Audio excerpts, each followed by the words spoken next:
খায়রুল একটা আপনার কি, খায়রুল একটা চিটারবাজ, খায়রুল একটা বিকাশ খায়রুল। এই কারণে আমার বাংলাদেশ জনকল্যাণ পার্টি থেকে আমি খায়রুলকে বহিষ্কার করলাম। আমি মূলত দল আজকে থেকে করছি না, আজকে 4 বছর থেকে আমি আমার এই দল করে গিয়েছি। কিন্তু আমি একটা কথা বলবো, নির্বাচন অফিসারকে বলবো আমি বাংলাদেশের জন্য কাজ করতে চাই। এটার জন্য আপনি আমাকে কেন নিবন্ধন দিচ্ছেন না? এটার জন্য আমি আপনার নির্বাচন অফিসটা ঘেরাও করব। আমার 300 আসনের জনগণকে নিয়ে আমি নির্বাচন অফিসটা ঘেরাও করব।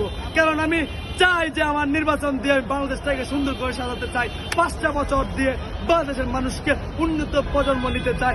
আমি বলতে চাই, আমার ভাইরা কল দিয়েছে, যদি যখন লাগে আমি নির্বাচন অফিসে যাব। এই জন্য আমি বলতে চাই নির্বাচন অফিসকে আপনার ইট পাটকেল যা আছে সব উঠাই নিয়ে আসবো। আমাদের বেশি টাইম লাগবে না। এই জন্য আপনি নতুন করে আমাদের দলকে নমিনেশন দেন, এবং কি দল যেন এই ক্ষমতায় আসে, দেশকে যেন সুন্দরভাবে সাজাতে পারে। এই জন্য আপনি কাজ করে যান ইনশাল্লাহ।